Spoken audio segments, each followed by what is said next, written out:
The biggest issue I see in the fitness industry, especially at the local level, is complete invisibility. If you are a gym and you're trying to make the cash register ring by bringing in more members that pay every month or whatnot, then you don't care about, Instagram versus TikTok versus Twitter. Like, it doesn't matter. You're just trying to get more customers wherever they come from. Google's looking not at your total number of reviews, they're looking at how many in the last 60 days. Well, welcome to this week's special episode. It was quite fortunate that you're in Newport Beach. We went. Should we tell everyone about the story? Why not? Of how we ended up here. So I'm here with Dennis Yu. For those of you who are listening on audio, Dennis Yu's been someone that I've worked with and mentored me for many years on social media and marketing. And every now and again, we meet up and have in interesting places around the world. And we had a pretty interesting meeting today, didn't we? Well, that was with the CFO of Visio, who negotiated a multi-billion-dollar sale to Walmart. And while there are a lot of interesting details which you could talk about, most importantly in the fitness industry is the transformation of value, where these guys, instead of just making TVs, which they admitted they're outsourcing to China, they have a lot more value because they have long-term retention because of the data they collect on their customers. Yeah. Which is, I think, what Escape Fitness can do with its model as well. You can be a mini Adam Townsend. Well, I didn't realize that you basically lose money on their hardware and it's, yeah. He said they lose 10 to 12% on each TV. Yeah. Intentionally.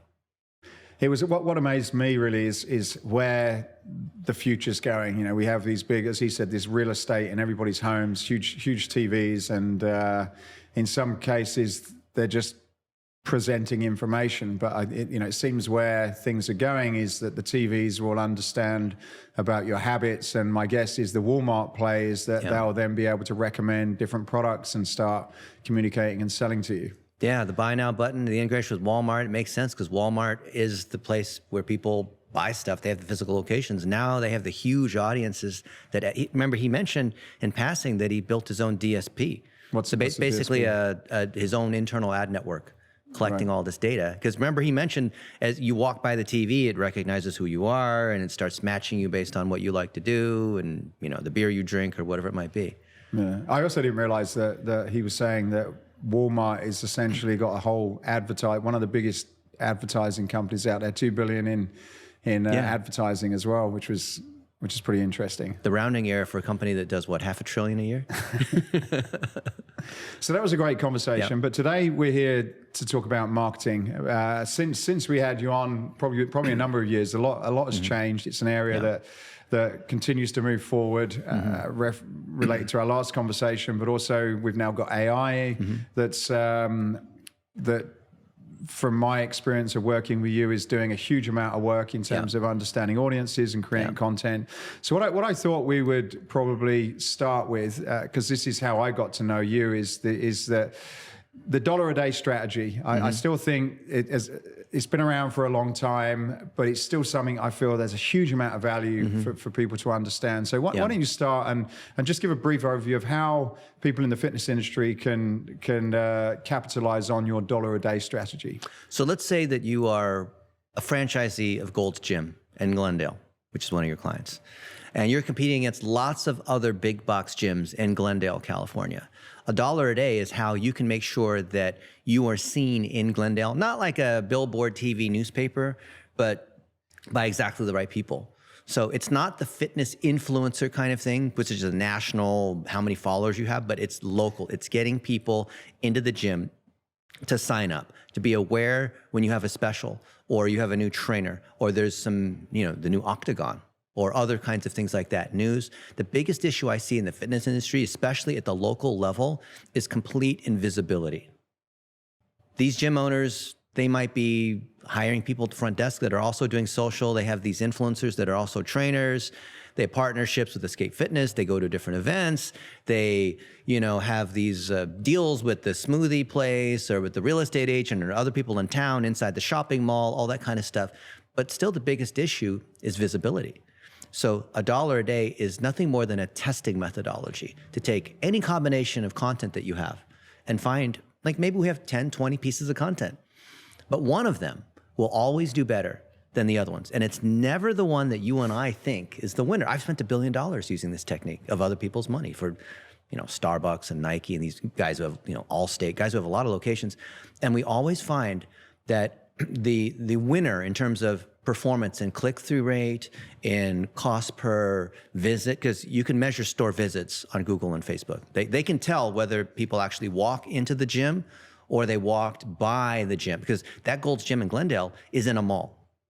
So I've had meetings with Facebook's engineers, and they say, we can tell the difference between whether people actually walk in there or they just walk by that Gold's Gym, or maybe they just kind of loitered in the entrance, kind of peeked their head in. They can tell. So dollar a day is, let's find which of the pieces of content do the best and put more against it. And it's not a Facebook strategy or a Google or YouTube or Instagram, TikTok or LinkedIn. It's whatever channel is working. So if you believe in testing, if you believe in data, if you believe in letting the systems AI, not the AI that's consumer AI, but the AI that runs all the big networks, let them do the work for you, dollar a day is how you work. Dollar a day, as powerful as it is, people fail because they don't have the content and they don't believe in testing. If you have the content and you believe in testing, dollar a day is how you find winners. Instead of, as you've seen, because we've been to the Social Media Marketing World Conference and these other conferences, people are like, okay, well, I'm going to hire someone to post 5 times on Instagram every week, 3 times on Twitter, write 2 blog posts, check the box, post on my Google My Business. Yeah, but you're not a movie production company. You're not a newspaper releasing daily news. You're trying to get people in, and people always have the same issues. Weight loss, I'm too busy, I'm tired, I'm fat, I don't like how I look. It's always the same. That'll never change. So why not tell those core stories, find the winners, put $1 a day against these ones that work, put $10 a day, put $100 a day. That's what dollar a day is. It's a fundamental testing strategy. It's not dependent upon some latest trick or hack on Instagram Reels or whatever it is. But people seem to go for the shiny thing. Oh, Alex Hormozi said this or do that. Like, that's great. Whatever Gary Vaynerchuk is saying, that's awesome. But I'm very much in the fundamentals. And the fundamentals are, if you want to be in digital marketing, if you want to be seen on Google or Facebook, it's a pay to play system. You got to put $0.25 in the machine or $1 in the machine, right? The vending machine now, it's expensive, inflation, Does that work with Google in the same way? Because I understand, like, if you do a little video, you can put it on Facebook and you can put it on Instagram and TikTok. But how would that apply on Google, for example? You know what is the second largest social network in America? YouTube. YouTube is technically a social network, but it's part of Google. So if you take those same Facebook posts, Instagram Reels, tweets, but you also make it a YouTube short, you can boost it just to, moms that had a baby and are trying to lose weight, just to the college kids that are trying to get buff because they're getting ready for football, just to whatever it is. And even if you don't do any targeting, the system is so smart, it'll find other people based on facial recognition in that video, location recognition, who's engaging on that video. The algorithm does all that for you. So why not take any content that you have, vertical cell phone video, and copy it everywhere, push it everywhere? Unless you're an influencer and your whole thing is making money on ad revenue. But if you are a gym and you're trying to make the cash register ring by bringing in more members that pay every month or whatnot, then you don't care about, Instagram versus TikTok versus Twitter. Like, it doesn't matter. You're just trying to get more customers wherever they come from.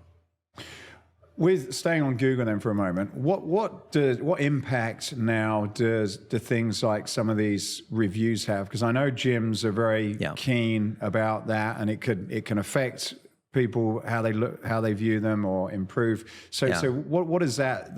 What does that play, and what advice and recommendations have you got on that side of things? So there's multiple layers to reviews and recommendations.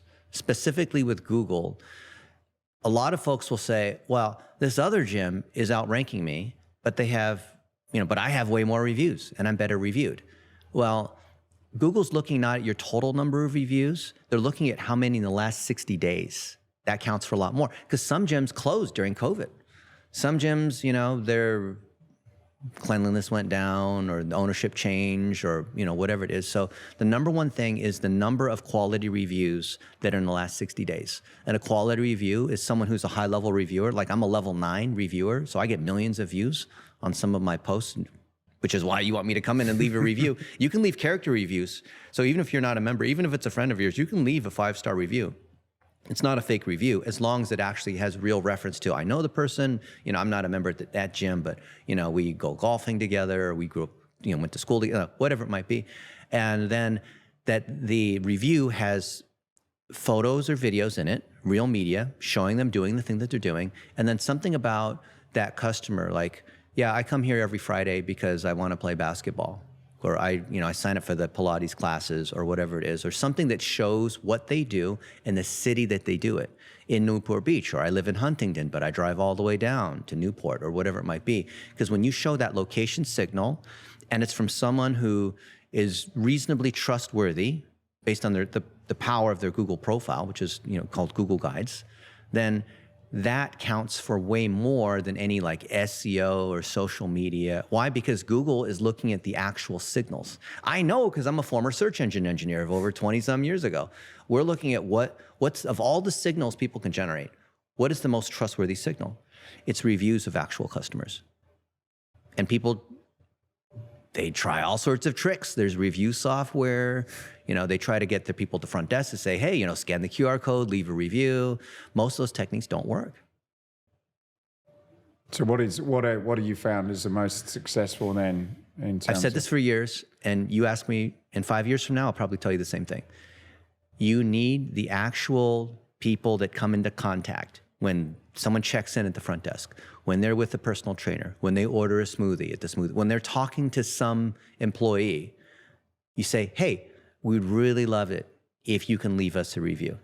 And they could even say, and part of my compensation is tied to getting reviews. I get $10, or most like restaurants will do this. Like, the servers will say, I get $5 for every review that you leave. Would you mind helping me here? If you give me your phone, I'll show you how. That's the phrase to use. I've taught so many businesses this. If you give me your phone, I will show you how. And the customer just like automatically hands over the phone. And then they leave the review and take a picture, real reviews on the spot in that location. Google can tell where that review is being left from. Is it being left from Pakistan, or is it being left from like actually right inside the gym? Don't you think Google is going to look at that as a signal?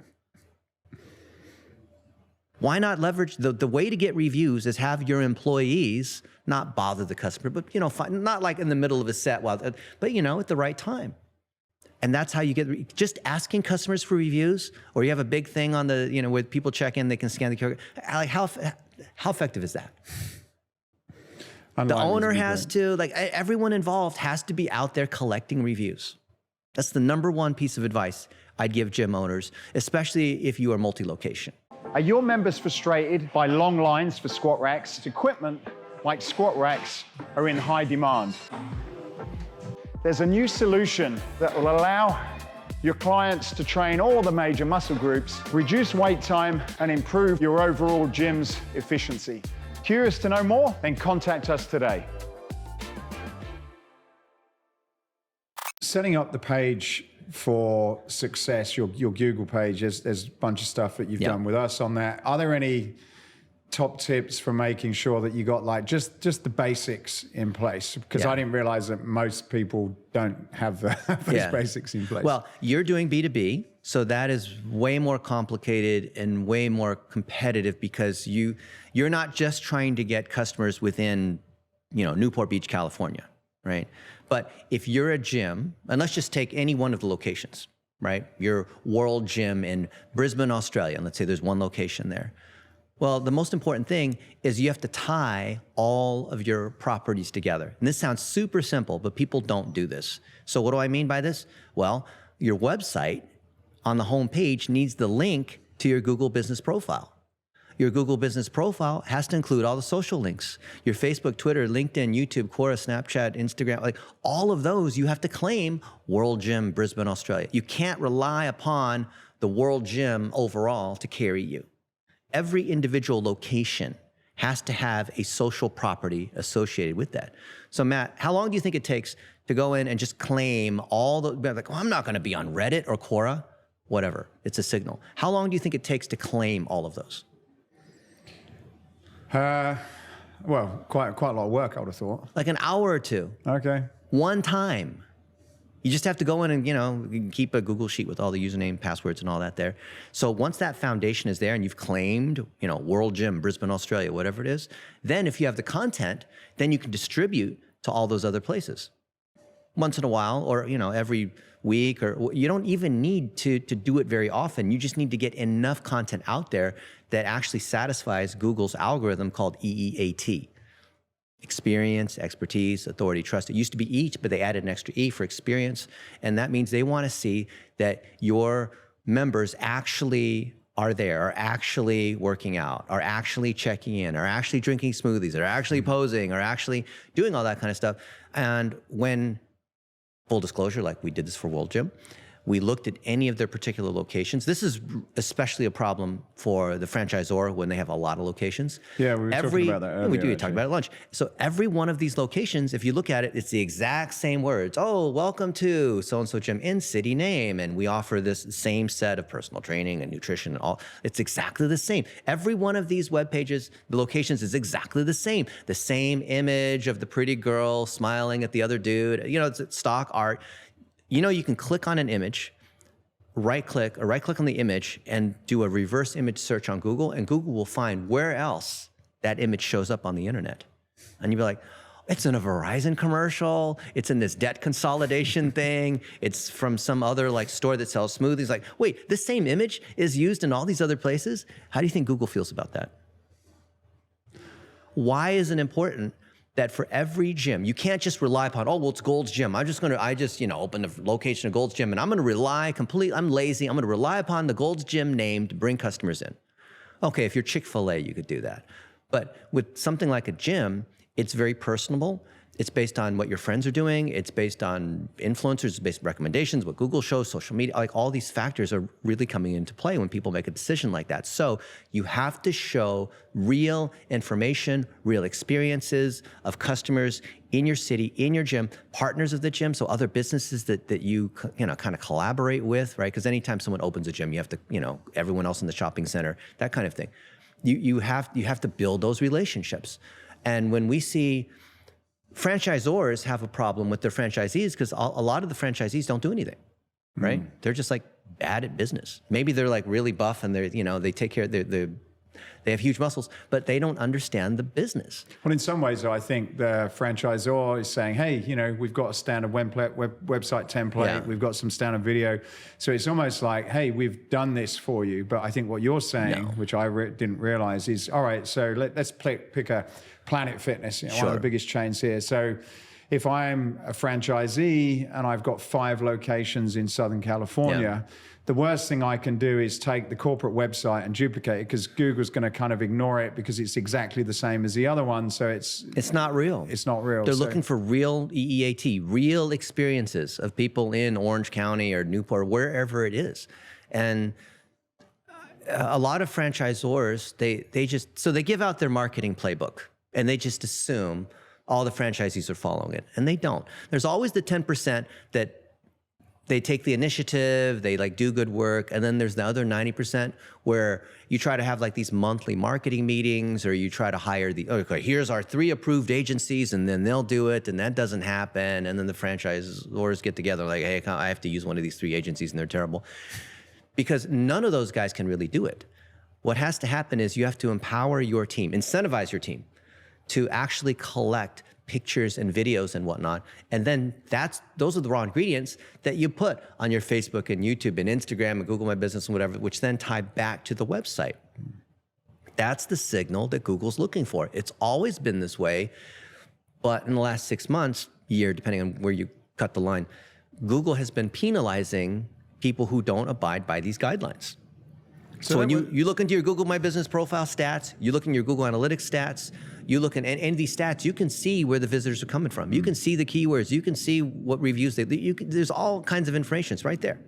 So another one that I see quite a lot when I'm looking at companies to talk to, but you'll see one site, and let's say they've got 6 locations or 7 locations, and maybe it's actually all corporate owned, not a franchise, but they've got them all listed there. So if I'm Matt's Gym and I've got Matt's Gym San Diego, Los Angeles, Newport Beach, Are you saying then that really you don't want to be putting Matt's Gym as one page and having those 3 locations? What you really want is the San Diego, Newport Beach, and Los Angeles. Would you break those 3 sites out, or would you have one site where they find Matt's Gym and they get the locations? How would that work? Because that's a little bit different, isn't it? So internationally, it can be a little bit different. But let's just say it's all Matt's Gym in California, across California. I would have mattsgym.com as the main mothership, because that brand, then you always want to centralize power in the overall brand, because then it can flow down. But then if I have Matt's Gym Torrance, Matt's Gym Manhattan Beach, Matt's Gym whatever, those are going to be all off of, it's going to be mattsgym.com/Orange County /San Diego. And they're going to be subfolders, not subdomains. Not for a whole nother set of reasons, not subdomains, okay? So if as a subfolder /San Diego off of the homepage, then that becomes a microsite. So whoever is the manager or the franchisee in San Diego now has /San Diego / all the other information. So they have a microsite of like 50, 100 some pages on San Diego, /San Diego. So even though it's all under Matt's Gym, everyone has their microsite under the mothership. Does that make sense? And those microsites are very personalized to San Diego, stuff that's going on in a location. Yeah, that particular gym. 70-80% of it can be templatized, because gyms often have standards. You use certain equipment, they have a certain technique, they have a certain way of doing things, they dress a certain way, they have, that, and that's why you're under a particular brand. But Matt's Gym San Diego has this person who's a personal trainer who has, that's 2 miles to the beach, and it's, 15 minutes away from this Disneyland or, SeaWorld or whatever. Like, there's things that you can say about San Diego, the relationships you have in San Diego, the people. Maybe there's different programs. Maybe there's, key members you want to feature, right? Oh, this famous surfer comes to our gym. Okay, let's talk about what his workout is, right? You say it's different internationally. Like how different, if you're in Australia or the UK or Germany, like how different is that? Or do some of those rules still apply? Usually, this is one of those, you have to weigh it out, but usually it's better under the central brand. But if you have gyms in Russia or China or Brazil or places where it's not the same level, because a lot of people think like, oh, well, Google and Facebook are number one, in search and social in every single country. That's not true.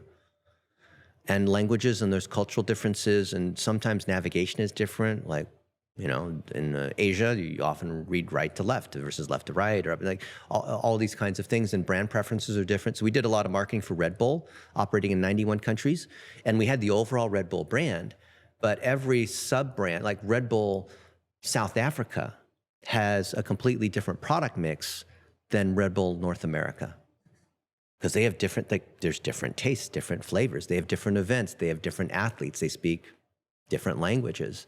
So there's always going to be regionalized differences. And so if those differences are strong enough, then you might want to have a separate site. So World Gym Australia moved to worldgym.com. They moved to their own website instead of being off of worldgym.com, which is the main US mothership.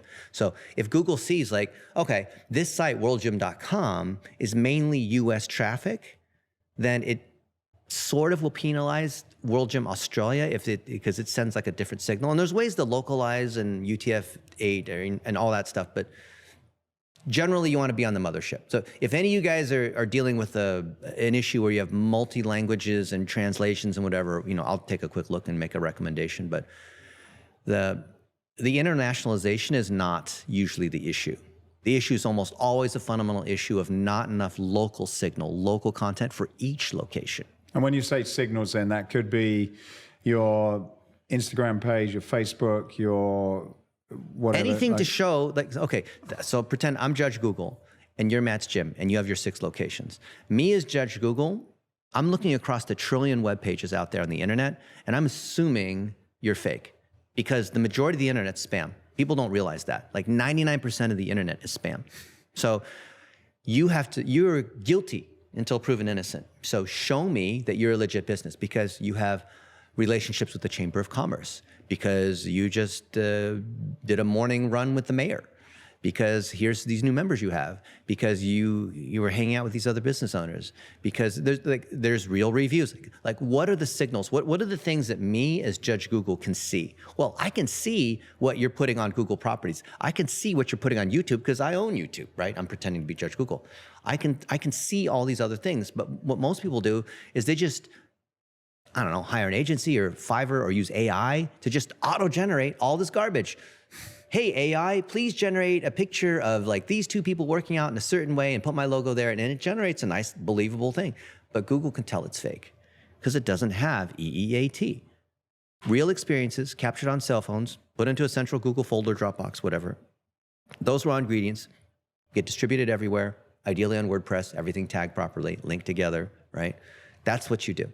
That's how you win on search and social at the same time. And it'll never change unless people are no longer using search and social, which is going to be a long time from now.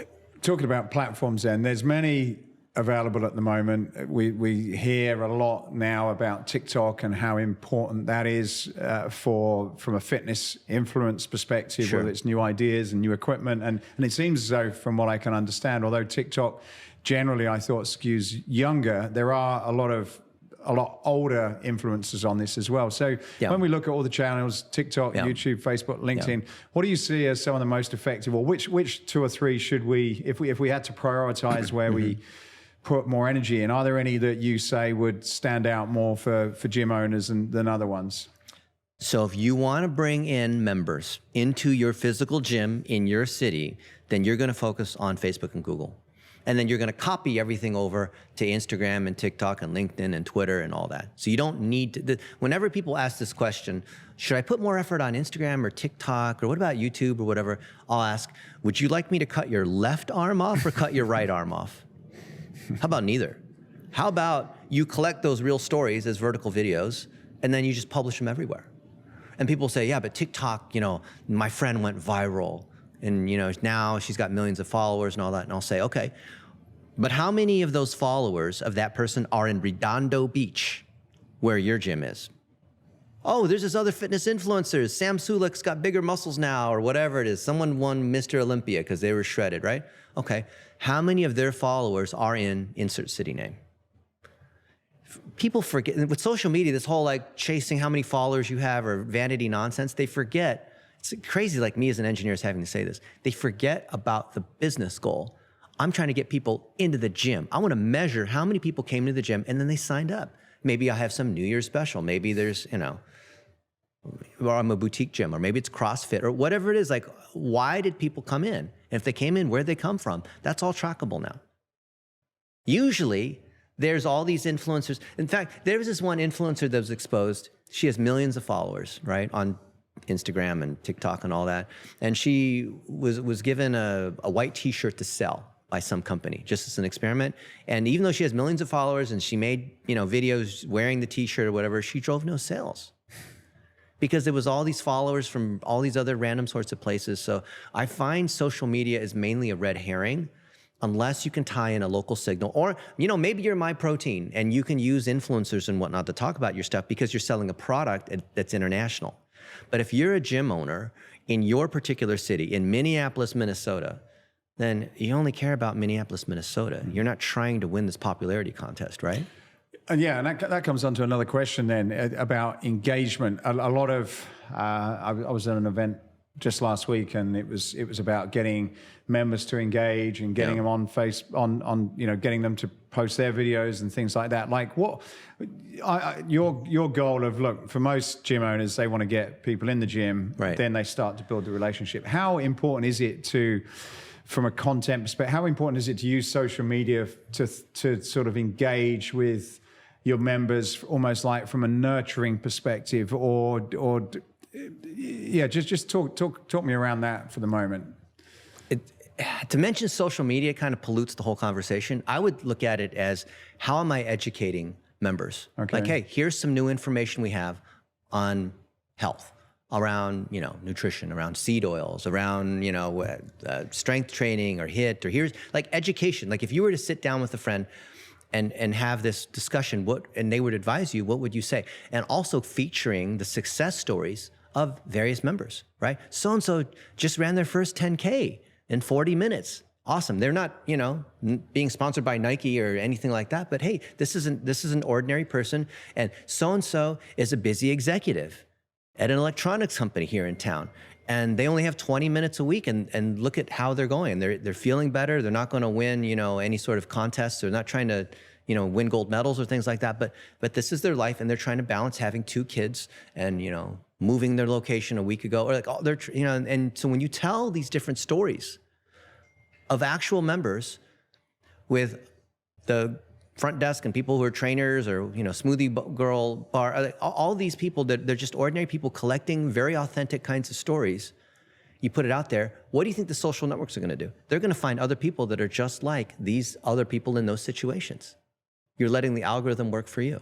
Have you also got to be careful, though, to avoid getting caught up in the trap of, all right, that post worked really well. We've got thousands of people, but when we look at it, they're in Outer Mongolia or somewhere. Have you got to very much keep focused on, look, even if there's 20 people and they're in whatever you said, like Redondo Beach, like that's really who you want to be talking about. Yeah. So you talk about Redondo Beach, you talk about how close you are to the pier, you talk about how Sharky's, had to close during the pandemic. I don't know, whatever it might be. You talk about local events and feature local people. You make videos where people can see there's the Redondo Beach pier, there's a volleyball tournament this weekend, right? I grew up in Palos Verdes, so I was in Redondo Beach every week. I went down, rode my bike all the way down to the Strand, that whole thing.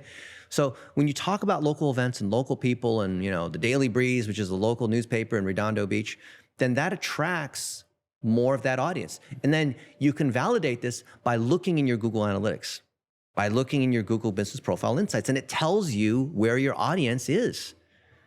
I've seen some of these gyms where, I'm not going to name them because they'll be embarrassed, but some national franchises you would recognize gone into the analytics and looked at where their traffic was coming from, and they're getting all this traffic from these other random countries.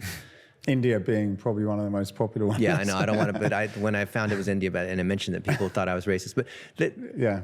Well, yeah, not to say there's anything wrong with people from India looking at it at all, but so if you're in Redondo content, Beach, so you can engage, but if you're looking for, what most people do is they just go for engagement without understanding there's a trade-off. Mm-hmm. So then they start posting like cute puppy photos in the gym or something. Okay, yes, the Halloween costumes, yes, that gets the most engagement.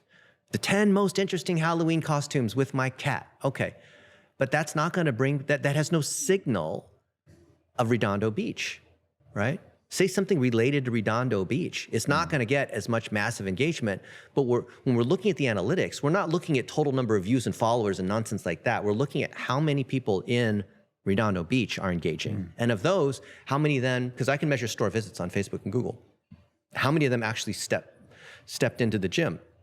And then with the CRM, whichever CRM you're using, did they then sign up? Maybe there's a deal or something, right? So this has got me thinking, let's say I own the gym, I've got 10 to 15 locations. Now suddenly I'm thinking, damn, have I got to get my social media manager to literally personalize everything? And so when I ask that question, I guess, are you saying, well, if you've got a local gym in LA and I've got a gym in LA and that gym in LA is doing that and you're not, then you don't have to do it, but they're just going to get, they're going to sort of be more visible than you in some cases. Is that the reality of it now? Yeah, that's true. Right. We did this for Domino's Pizza, and that's what we saw. Because there's a lot of Domino's Pizzas in LA, and the ones that got more traction were the ones that just were more visible and engaged better. And part of it was like a correlation causation thing, because those franchisees that took action, they also seemed to have better service. Their bathrooms were cleaner. It was like a sign of people doing better. That franchisee cared more. So it's really hard to separate. So it is true that those that did post more and follow these rules succeeded more, but it also correlates with them just caring more about their business. Yeah, and I've seen that. Like you see these people, I've been to a lot of these gyms, and they're just dialed into their community, like they know everybody. Yeah. And so as a result, everything they do is super relevant compared to maybe one of the franchises that turn up on the doorstep. So that's interesting. It's easier for the independent and the smaller gyms to win, because they have less handcuffs from corporate. Yeah. The other thing I hear quite a bit, and I'm just wondering, and I'm kind of think I'm answering the question, but quite a few people sort of say, well, you still can't beat a lot of the traditional marketing methods where you're going out and, you know, putting out leaflets, going community outreach, that sort of stuff. Yeah. And a lot of the social media, digital marketing just doesn't work. Do you think that could be a case of maybe they've just not put they've not gone to the level that they need to make that work, do you think? Which is it's not the level, because what a digital marketing person or like an agency will say, oh, you just need to spend more money, right? Which is obviously the answer they always recommend. But to the person who says, you know, the traditional mailers, feet on the street, having friendships with the other business owners and all that, that's what's worked. Because, oh, I'm old fashioned. I use the yellow pages, you know, whatever. I use 8-track. They're right. Because digital is an extension of those relationships. So anything that you're doing offline, building these relationships, you are making them visible across social media, for Google, on YouTube, right? You're just making, like, anything that you do that's offline, because, you know, your buddy Brian we were talking about him, and he's a very private person, so I won't say all these things about him, but he does all these cool things. But if we make those things visible, those relationships visible, like you have in your podcast, you've made them visible, then Google and TikTok and Facebook and whatever can use that as a signal to be able to, so ranking is really just, they're just trying to, there's like a switchboard operator, just trying to, you know, someone has a question or has an intent, we're just trying to send them to the thing that most matches their need. That's all this robot's just trying to do, right? It's trying to give people what they want. But most gyms are invisible. And the ones that do rank well, it's actually because their Google and Facebook and Yelp reviews are pretty good. And their customers are the ones, in spite of them pretending to do social media, in spite of them not doing it, I've seen gyms that have no digital people at all, but they're ranking really well because Google can see all these signals of people checking in, taking pictures, saying, oh, it's great, you should come here. Me and my buddies come every Thursday, you know, whatever it might be. You've helped us a lot on the podcast, and you got some great strategies that, from a content perspective, by having a podcast. What are your thoughts on small gym owners, one site or just a few sites, about using that as a medium to create awareness, engage clients, and get people through the door? I think everything's a podcast. Okay, so this is a fancy setup with lots of cameras and a microphone, and we sit down for 40 minutes and you have people who are eloquent and this kind of thing. But you know what? If you just literally interview somebody for one question, ask them like, hey, what's your favorite thing to do in the gym? And they just answer that one question. It takes 30 seconds, which could be a TikTok, right? That's a podcast. So a podcast doesn't mean fancy equipment and having a pro like Scott edit all this kind of stuff and make it nice with all the visual effects. I mean, there's AI tools, Opus Clip and whatever, right? I know you do more professional stuff than just that. But think of it as an opportunity to collect experiences and expertise and fun and just things like insight, right? Just like you would be FaceTiming with a friend. So if I'm the gym owner, if I'm a franchisee, and I want to get more, I'm a Gold's Gym franchisee in San Diego, then I'm going to send my people around to collect little stories.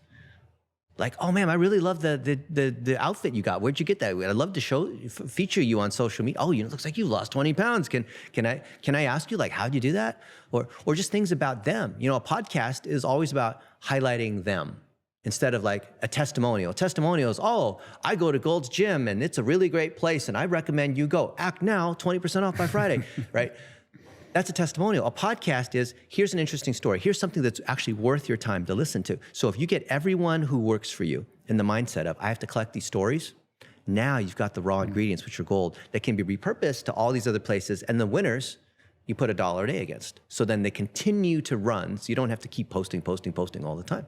It was interesting. The previous meeting we had about the future of the consumer electronics, TVs, and one of the things the gentleman said was about brands now investing in creating or funding content, and because a lot of people, it's like, well, look, we run gyms, that's what we do, right? Getting involved in podcasting, creating content, that's really not what our business is about. But I think when listening to him and seeing how all these brands are going, it seems as though the next level of sales and marketing and brand building is now that you create content or sponsor content or a part of some sort of content which people will watch to learn and understand about your brand, and then eventually with these screens, with these video screens, you'll click to buy. Was there anything that you heard in that conversation that would emphasize that point a little bit more, not just for the big corporations, but now for the small startups? Yeah. Certainly Walmart is like $1 trillion class company, can do certain things that a little gym with one location can't do. But the idea, like hearing this guy who's arguably got a lot of power say, you know what? There's people like Amazon and Netflix that are in this Hollywood mass, big movie production kind of game. You and I can't play that game. So then we shouldn't play, which is what most people think. But wait a minute, how do we have co-created or co-sponsored content? So Adam gave us the example, I think, of Walmart, where people could go out and as they're doing stuff, they could just happen to be, a scavenger hunt, and they're using their Walmart Pay or whatever it is to do that. Now it's kind of fun, but it's still talking about Walmart, but not in the traditional, like people of Walmart kind of way, right? So if we think about a gym and it's in San Diego, that maybe the theme is, tourism, because we got a lot of businesses that are in tourism, and we're how do we get more tourists, and what's our partnership with the San Diego Zoo and whatever, and we start talking about those other themes and talk about travel and when you travel, how do you work out and stay fit, and how do you pack the right way, and what kind of supplements do you take? So there's always a way to bring it back to health and fitness and longevity, and because most people think, well, a gym, I'm only going to talk about the equipment. Well, you're never going to win just doing it, because no one's out there, like no one wants to do that. But if you go one level away from the equipment, and there's a $30 membership and a $50 membership, but you go one level away into the stories of these other people, where you resonate with other people that are busy businessmen. This mom who has 2 kids and she's trying to do these other things, and then it's like, and then you're more relatable. So you have to go. What this guy told us, the way I interpreted it, was go one level away. You're not trying to go to freaking Hollywood, Netflix, no. As a gym owner, you can easily collect 1-minute stories. You start out by having one person, Sally at the front desk, Zach who's 22, or whatever it is that wants to do social media, just collect these 1-minute stories. We have a whole technique, Google 1-minute video, Dennis, you see these techniques on how to do it. And that's all you really need, is just to collect a number of these 1-minute stories. And people don't expect the local gym to produce Nike level content. I was at Nike's headquarters just a few weeks ago, and we were producing some content that we co-created with Nike. But it wasn't, it was the same gym, the Bo Jackson gym, where Michael Jordan and all the basketball Olympic stuff was being filmed. But I filmed on my cell phone with my buddy Ben, who's a professional basketball guy, right? And we're telling it through his lens, but it's also with some behind the scenes stuff with some of the Nike people there, the people who design the Air Jordan shoes and like all that kind of stuff. But it was a different angle, right? It's something that anyone can do. All of us have, I'll probably get canceled for saying this, but we have young adults in our lives that we can empower to do this for us. I just turned 50. I feel like I can still do it, but these other guys know social media better than me. But all that has to happen is someone with a cell phone has to collect these little stories along the way. And you'd be surprised how many hundreds and thousands of stories are slipping through your fingers every day that could have been collected and shared, that Judge Google could otherwise see, but is not. And that's the key to your SEO. It's not some secret algorithm. It's not fancy equipment. It's not hiring an expert. It's people who have relationships in your town, collecting stories, who work at your gym and understand how your gym is different than Planet Fitness or Lifetime or 24 Hour Fitness, right? You got to be able to collect that real DNA that makes you different.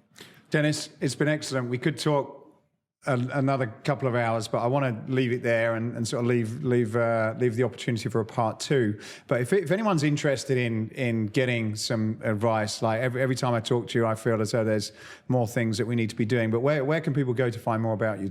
They can Google me. So we practice what we preach. You can Google Dennis Yu, and then if you're a friend of Matthew's, or if you've got a business-related sorts of question, you can email me. I actually answer. It's not an AI. It's dennis@blitzmetrics.com, and I'm happy to help everybody. I want everyone, all these gym owners, because when we help gym owners, they're helping America get healthy again.